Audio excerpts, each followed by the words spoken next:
تو سرکار تو عالم صلی اللہ علیہ وسلم فرمایا کہ سب سے افضل ترین کلام وہ ہے جو اللہ نے اپنے ملائکہ کے لیے متعین کیا ہے، کہ جو ملائکہ اللہ کے لیے کہتے ہیں، اور وہ ہے سبحان اللہ و بحمدہ۔ سبحان اللہ و بحمدہ، یہ جو کلام ہے یہ اللہ تبارک و تعالیٰ کے نزدیک سب سے افضل ترین کلام ہے، اور اللہ نے یہ کلام اپنے فرشتوں کو دے رکھا ہے، اور فرمایا کہ اس کلام کے ذریعے سے اللہ تبارک و تعالیٰ مخلوق میں رزق تقسیم کرتے ہیں۔ اس لیے اس کو تسبیح کرو بیاں کہتے ہیں، یعنی ملائکہ کی تسبیح، سبحان اللہ و بحمدہ، یہ ملائکہ کی تسبیح ہے، اور اس سے رزق کے دروازے کھلتے ہیں۔ اگر کوئی چاہتا ہے کہ رزق کی کوئی فراوانی ہو جائے اور کشادہ رزق حلال ملے، تو سبحان اللہ و بحمدہ کی کثرت سے جب تسبیح کرتا ہے تو اللہ تبارک و تعالی اس کے لیے رزق کے دروازے کھول دیتے ہیں۔ تو دیکھیے یہاں پر تسبیح، اسے نبی نے فرمایا افضل ترین کلام اللہ کے نزدیک تسبیح والا کلام، یعنی سبحان اللہ و بحمدہ۔ اس لیے ملائکہ نے بھی یہاں پر جب اظہار وفا کیا تو سب سے پہلے وہی تسبیح والی بات کی، وَنَحْنُ نُسَبِّحُ بِحَمْدِكَ، ہم تو تیری تسبیح کرتے ہیں تیری حمد کے ساتھ۔ تو یہ کہا وَنُقَدِّسُ لَكَ، اور تیری پاکی بیان کرتے ہیں۔ تو تسبیح کا ذکر پہلے فرمایا کیونکہ اللہ تبارک و تعالیٰ کو تسبیح بہت پسند ہے، کیونکہ میں نے بتایا کہ تسبیح کا معنی پاکی بیان کرنا، کہ اللہ تبارک و تعالیٰ کو ہر طرح کی عجز سے، شرک سے، کمزوری سے پاک قرار دینا، اور اللہ تبارک و تعالیٰ کو اپنی پاکی بیان کروانا بہت پسند ہے۔ اس لیے ملائکہ نے کہا کہ وَنَحْنُ نُسَبِّحُ بِحَمْدِكَ، ہم تیری تسبیح کرتے ہیں۔ اب یہاں پر ملائکہ نے یہ کہا وَنَحْنُ نُسَبِّحُ بِحَمْدِكَ، ہم تیری پاکی تسبیح بیان کرتے ہیں حمد کے ساتھ، حمد کو ساتھ ذکر فرمایا۔ کیوں؟ اس لیے کہ سبحان اللہ و بحمدہ میں بھی آپ نے دیکھا سبحان اللہ کے بعد و بحمدہ کو ذکر فرمایا۔ تو حمدی کا تو معنی ہوتا ہے کہ صفات ثبوتیہ، یعنی تیرے اندر سارے صفات حمیدہ موجود ہیں، و بحمدہ کا مطلب ساری صفات حمیدہ آپ کی ذات میں موجود، اور سبحان کا مطلب تو ہر طرح کے نقص سے پاک ہے، کسی قسم کی کمزوری تیرے اندر موجود نہیں ہے۔ اب ان دونوں کو ساتھ ملا کر کیوں کہا؟ اس میں بڑی نکتے کی بات ہے۔ دیکھو آج محاورے میں اگر کوئی کسی شخص کے بارے میں آپ سے پوچھے کہ یار وہ آدمی کیسا ہے، ذرا اس کے ساتھ کوئی کاروباری لین دین کر رہا ہوں، آپ بتائیے کیسا آدمی ہے، تو اگر آپ یہ کہیں برا آدمی نہیں ہے، ناٹ بیڈ، برا آدمی نہیں ہے، تو یہ بہت زیادہ تعریف نہیں ہے۔ تو آدمی کہتا ہے یار اس کا مطلب ہے بس ٹھیک ہی ہے۔ ایک ہے کہ آپ یہ کہتے او اچھا، او بہت اچھا آدمی، ایکسیلنٹ، بڑا اچھا آدمی یار، بہت ایماندار، بڑا شریف آدمی ہے، تو آپ کہتے ہیں ہاں یہ ایکسٹرا تعریف ہوئی ہے۔ لیکن آپ یہ نہیں کہتے، آپ کہتے برا آدمی نہیں ہے، تو برا آدمی نہیں ہے یعنی اس میں برائی نہیں ہے، تو یہ تعریف نہیں ہے، بس ایک طرح کا اظہار ہے کہ ٹھیک ہے۔ تو اگر یہاں تسبیح پر رک جاتے کہ اللہ تبارک و تعالیٰ میں نقص نہیں ہے، اللہ میں ضعف نہیں ہے، اللہ میں جو کسی قسم کی کمزوری نہیں ہے، یہ کہہ کے چپ ہو جاتے، تو یہ اللہ کی حقیقت میں تعریف نہ ہوتی کہ جی اللہ کیا ہے، کہ جی اللہ میں کوئی کمزوری نہیں ہے، بس اب چپ، یہ تو کوئی تعریف نہ ہوئی۔ کہ جیسے آپ کہتے ہیں کہ یہ برا آدمی نہیں ہے، یعنی اس پہ کوئی برائی نہیں ہے، تو اس پہ آپ خوش نہیں ہوتے، آپ کہتے ہیں ہاں بھائی کوئی زیادہ تعریف نہیں ہے، ہاں وہ کہتا نہیں وہ بہت اچھا آدمی ہے۔ تو اللہ کی جب آپ نے تسبیح کی، آپ نے کہا کہ اللہ میں نقص نہیں ہے، اللہ میں ضعف نہیں ہے، اللہ میں کمزوری نہیں ہے، بس یہ کہہ کے چپ ہو جاتے، تو اللہ کی تعریف جیسی کرنی چاہیے ویسی تعریف ہوئی نہیں۔ اس لیے ساتھ حمدی کو ذکر فرمایا کہ نحن نسبح بحمدک، کہ اے اللہ ہم آپ کی تسبیح کرتے ہیں، آپ کو ہر طرح کی ضعف اور کمزوری سے پاک قرار دینے کے ساتھ ساتھ ہم تیری صفات حمیدہ کی بھی تعریف کرتے ہیں اور اقرار کرتے ہیں۔ تو ساتھ ہی اللہ کی صفات حمیدہ کو بھی ذکر کیا کہ اللہ تیرے اندر کسی قسم کا کوئی کمزوری نقص نہیں ہے، اور ساتھ ہی ہم یہ بھی کہتے ہیں کہ تیرے اندر سارے کمالات موجود ہیں۔ اب ہوئی تعریف،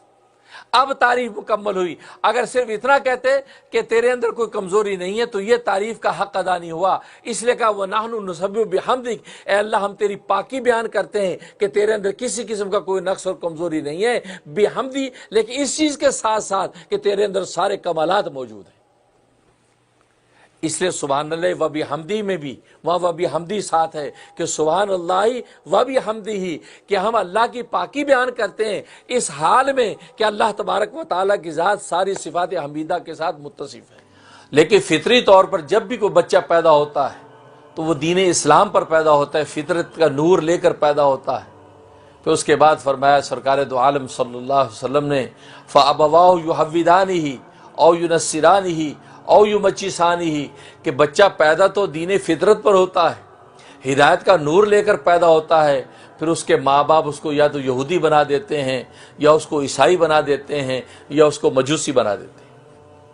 اگر ماں باپ اس کے یہودی ہیں تو وہ یہودی بن جاتا ہے،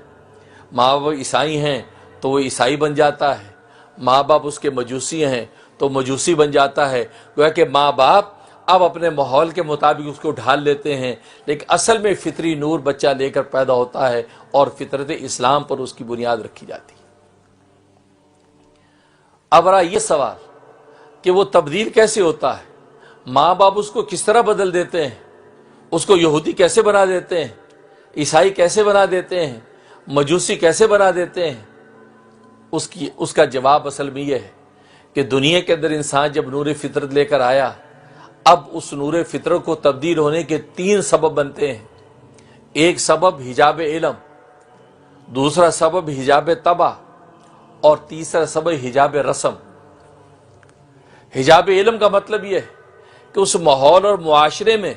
یا اس کے ماں باپ جو اس کو علم پرووائڈ کرتے ہیں، اس کو جو علم دیتے ہیں، جو اس کو تعلیم دیتے ہیں، وہ تعلیم ہی غلط ہوتی ہے۔ اپنے ذام میں سمجھتے کہ ہم صحیح علم اس کو پرووائڈ کر رہے ہیں، اس کی صحیح تعلیم و تربیت کر رہے ہیں، لیکن حقیقت میں وہ علم صحیح نہیں ہوتا۔ وہ ناصحیح علم کو صحیح سمجھ کر اس بچے کو فیڈ کرتے رہتے ہیں، اور بچہ اس علم کو حقیقی علم سمجھ کر اس کو فالو کرتا رہتا ہے، یہاں تک کہ وہ غلط منزل کی طرف چلا جاتا ہے۔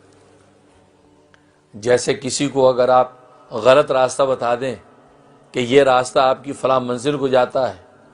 تو وہ تو یہ سمجھے گا کہ میں صحیح جا رہا ہوں کیونکہ بتانے والے نے مجھے صحیح بتایا ہے، لیکن بتانے والا بھی یہ سمجھ بیٹھا کہ میں جو بتا رہا ہوں وہ صحیح ہے، تو نتیجہ کیا ہوا کہ دونوں غلط فہمی میں مارے گئے، یہاں تک کہ وہ غلط منزل کی طرف جا رہا ہے، یعنی کہ منزل سے دور ہوتا جا رہا۔ تو یہودیت جب اس کو پڑھائی جاتی ہے، عیسائیت سمجھائی جاتی ہے، مجوسیت سمجھائی جاتی ہے، تو وہ بچہ جو بالکل ایک صاف سلیٹ ہوتا ہے وہ اس علم کو لیتا رہتا ہے۔ وہ یہ سمجھتا ہے کہ جیزس سن آف گاڈ، وہ یہ سمجھتا ہے کہ مریم تثلیث کا حصہ ہے، وہ تثلیث کو عقیدے کو درست سمجھتا ہے، وہ جیزس کو اللہ کا بیٹا سمجھتا ہے، اور وہ یہ سمجھتا ہے کہ حقیقت میں صحیح علم یہی ہے۔ نتیجہ یہ کہ وہ نور فطرت سے دور ہوتا چلا جاتا ہے، یہاں تک اس قدر دور ہو جاتا ہے کہ بسا اوقات اس کے واپس لوٹنے کی بھی کوئی صورت باقی نہیں رہتی، جس کے بارے میں قرآن نے کہہ دیا ختم اللہ علی قلوبہم وعلی سمعہم وعلی ابصارہم غشاوہ، کہ اب ان کے لیے کوئی واپس لوٹنے کی صورت نہیں ہے، فہم لا یؤمنون، اب یہ ایمان لانے والے نہیں۔ یہ حجاب علم۔ دوسرا حجاب طبع، کہ انسان طبی طور پر نور فطرت سے ابا کرتا ہے، نور فطرت کے تقاضے پہ عمل نہیں کرتا، بلکہ اپنی طبیعت کی خباثت اور طبیعت کی غلاظت کی طرف متوجہ رہتا ہے، لہذا وہ حجاب طبع انسان کی طبیعت اس کے اوپر غالب رہتی ہے، اس کی شریعت کا نور اور اس کی جو ہے فطرت کا جو نور ہے اس پر غالب نہیں ہوتا، بلکہ اس کی طبیعت کا نور غالب ہوتا ہے، اور انسان کی طبیعت اندھی ہے، انسان کی طبیعت اندھی ہے، لنگڑی لولی ہے، انسان کی طبیعت میں کسی قسم کا امتیاز نہیں ہے، کسی اچھے اور برے کا یہ طبیعت فرق نہیں کر سکتی، اس کے اندر کوئی ایسی صلاحیت نہیں ہے کہ وہ کسی صحیح اور غلط میں فرق کر سکے، اس لیے کہ اگر اس ہاتھ کے اندر آپ اس ہاتھ میں حلال پیسے دے دیں تو یہ ہاتھ پکڑ لیں گے، اس ہاتھ میں حرام دے دیں تو یہ پکڑ لیں گے، اس منہ میں حلال رقمہ ڈال دیں یہ کھا لے گا، اس منہ میں حرام ڈال دیں یہ کھا لے گا، اس آنکھ سے حلال دیکھ لیں یہ دیکھ لے گی، اس آنکھ سے حرام دیکھ لیں یہ دیکھ لے گی۔ کبھی ایسا نہیں ہوگا کہ اب حلال دیکھ کے تو آنکھوں میں ٹھنڈک ہو جائے اور حرام دیکھ کے آنکھوں میں کانٹے چبھیں، حلال روزی پکڑے تو ہاتھوں میں ٹھنڈک محسوس ہو، حرام روزی پکڑے تو اس میں کانٹے چبھنے لگیں، ایسا نہیں ہوتا۔ ہاں حلال لقمہ کھائیں تو آپ کو سکون ملے اور حرام کھائیں تو آپ کو چبھن ہونے لگے، ایسا نہیں، انسان کی طبیعت میں ایسا کوئی فرق نہیں ہے، اس لیے کہ انسان کی طبیعت اللہ تبارک و تعالی نے بہیمیت پر اس کی بنیاد رکھی ہے، حیوانیت پر بنیاد رکھی ہے۔ جیسے کہ حیوان کے اندر کسی قسم کا کوئی تمیز نہیں ہوتا، بالکل اسی طریقے سے انسان کی طبیعت میں بھی کوئی تمیز نہیں ہے۔ تو آج یہی وجہ ہے کہ انسان جو گناہ کرتا ہے وہ انسان اپنی اس طبیعت کی بنیاد پر کرتا ہے، کیونکہ طبیعت کے اندر حیوان کی طرح کوئی فرق نہیں ہے۔ چاہے حیوان حلال حرام میں منہ مارتا ہے، جیسے اس کی طبیعت جو اندھی ہے، لنگڑی لولی ہے، وہ اسی طریقے سے انسان کو لے کے چلتی ہے۔ نتیجہ کہ انسان معصیت گناہ میں پڑا ہوا ہے اور اپنے ذات میں وہ سمجھتا ہے کہ میں ٹھیک کر رہا ہوں۔ تو حجاب طبع، تو طبیعت جب غالب آ جاتی فطرت پر تو نتیجہ یہ کہ نور فطرت سے فائدہ نہیں اٹھاتا، بلکہ طبیعت کے اندھیرے کے اندر گھستا چلا جاتا ہے، یہاں تک اس قدر اس اندھیرے کے اندر غرق ہو جاتا ہے کہ نور فطرت جو ٹمٹماتا بھی نظر آتا تھا کبھی، وہ ٹمٹماتا بھی نور فطرت اب اس کو نظر نہیں آتا، بلکہ خالص گہرائی ضلالت کی اندھیرے میں گھس گیا۔ اب لا یرجعون لا یؤمنون، اب واپس نور فطرت کی طرف نہیں لوٹ سکتا۔ یہ حجاب طبع۔ تیسری حجاب رسم، کہ جس ماحول و معاشرے کے اندر وہ پیدا ہوا ہے، اس سوسائٹی کے اندر کیا رسم و رواج چل رہے ہیں، کیا ماحول چل رہا ہے، اس رسم و رواج کو وہ اپنی زندگی کا حصہ سمجھتا ہے، اس رسم و رواج پر چلتا ہے۔ اگر رسم و رواج بچیوں کو زندہ درگور کرنے کا ہے، بیٹیوں کو زندہ دفن کرنے کا ہے، تو وہ بھی اسی رسم و رواج کے مطابق اپنی بیٹی کو زندہ دفن کرتا ہے۔ اور رسم و رواج اگر ایک پہلے پانی پلانے کی بنیاد پر لڑائی اور جنگ کا ہے، تو گھوڑے کو پہلے اگر کسی نے پانی پلا دیا تو اس پر جنگ شروع کرے گا، 100 سال تک جنگ ہوتی رہے گی، خون بہتے رہیں گے۔ اس کو اس سے مطلب نہیں ہے کہ بھئی ایک گھوڑے نے اگر